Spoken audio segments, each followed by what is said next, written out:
October 1944, deep in the shattered forests of western Germany. The rain never seemed to stop, and the mud clung to everything like it wanted to pull men under. A German patrol moved carefully along a narrow trail, boots sinking with every step, rifles ready, eyes scanning the trees for any sign of movement. They felt safe for the moment. Maybe too safe because somewhere ahead, an American sniper lay hidden in the brush, breathing slow and steady, heart rate under control, watching them through a narrow gap in the wet leaves. He stayed still, calm and patient, because that's how you survived out here. And patience was the difference between going home and being buried in foreign mud.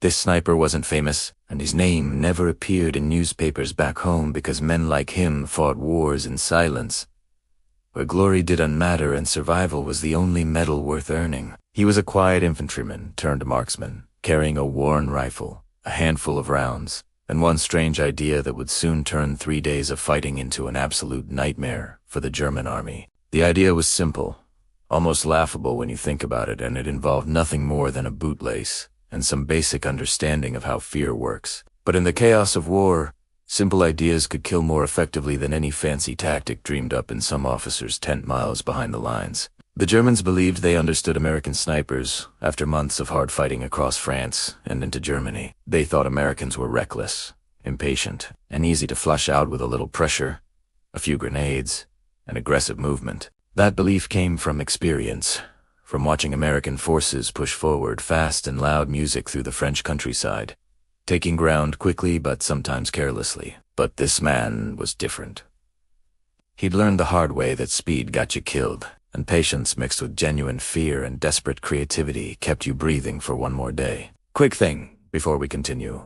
Hit subscribe if you want more incredible World War II combat stories like this, because WWII highlights dives into moments you won't hear about in history class. And this story is only getting darker from here. What the Germans didn't know was that this sniper had been watching them for hours before he ever pulled the trigger, studying their habits, counting their steps, memorizing how they moved through the forest, and listening to their voices drift through the trees. He noticed something important that most soldiers would have missed. Every time a single rifle shot rang out anywhere in the area, the Germans reacted the same exact way without fail. They froze for a split second, then sprayed bullets toward the sound, then waited in tense silence, then slowly advanced to investigate.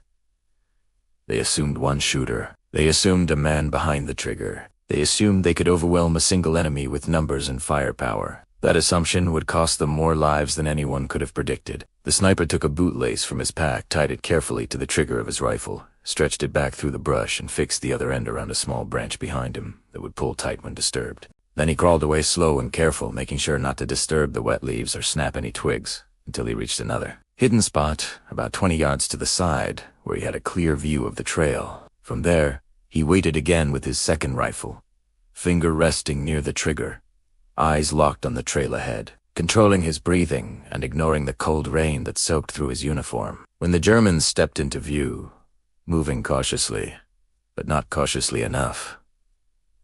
If I don't say. One clean shot, one man dropped hard. Panic followed immediately, just as he'd expected. German rifles cracked back in response, bullets ripping through leaves and bark and sending splinters flying. But the sniper was already gone from that first position and watching from safety. As the Germans advanced carefully down the trail, tense and angry and determined to find the shooter, one soldier brushed past the branch that held the bootlace. The rifle fired automatically. Another man fell dead. The Germans stopped cold, confused, and suddenly terrified. 2 shots, 2 different directions. 2 shooters. They thought they were wrong, but fear doesn't care about facts. By nightfall, confusion had set in deep among the German ranks as word spread about what was happening in this cursed stretch of forest. German officers whispered about a sniper team work in the area, maybe even a whole specialist unit sent specifically to slow them down and pick them apart. They called for artillery support, but the terrain made it almost useless, with all the trees absorbing the blast, and the Americans were positioned too close to their own friendly lines to risk shelling everything without killing their own men. So, the Germans had no choice but to push forward again the next morning, tired, soaked to the bone, nervous as hell. And that's when the real damage began. The sniper repeated the trick again and again throughout the second day. shifting positions constantly, resetting rifles in new locations, and using the forest itself as his partner.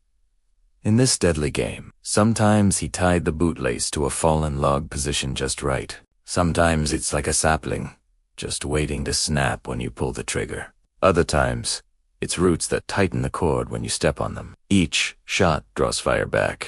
He was always on edge, using every mistake the Germans made to buy time, set traps, and prepare. Sleep and food barely touched. He just listened closely and pounced at the perfect moment. By the end of the second day, German units flatly refused to move through that area without heavy cover fire. And even then they hesitated, arguing with their officers about whether the mission was worth dying for. Soldiers swore on their lives. They were surrounded by hidden shooters. Some claimed they'd heard shots coming from behind their own lines, as if the Americans had somehow infiltrated deep into German territory. Others said the Americans had hidden guns everywhere throughout the forest, set up like some kind of elaborate killing field designed specifically for them. Fear spreads faster than any bullet could travel, and fear makes even the best soldiers careless. And carelessness makes easy targets. One German squad decided they'd had enough of waiting and tried to rush the forest in a desperate charge, firing wildly into the trees and shouting to scare the sniper into revealing himself, or at least making him panic. It didn't work. The American let them pass right by his position without firing a single shot, then calmly aimed at their backs as they ran deeper into the woods, dropping 2 men before slipping away again like a ghost. Another bootlace trap went off moments later when the survivors backtracked in panic, killing a 3rd man. The remaining soldiers ran. They didn't stop running until they reached their own lines. By the 3rd day, the toll had become absolutely staggering and impossible to ignore. 64 German soldiers lay dead in a stretch of forest, no longer than a football field. All victims of one patient, American, and his understanding of fear. German command finally ordered a full pullback from the area, convinced beyond any doubt they were facing a well-hidden sniper unit, backed by Dugan infantry and possibly more support. They never found him. They never even came close to his actual positions. When American lines advanced later that week and swept through the area, they found the aftermath scattered throughout the trees. Bodies lying where they'd fallen, shell casings everywhere, showing how much ammunition the Germans had wasted shooting at ghosts and abandoned gear left behind in absolute panic. Other soldiers heard the story as it spread through the ranks and shook their heads in disbelief. One man, one simple trick. 3 days of pure terror. The sniper never bragged about what he'd done.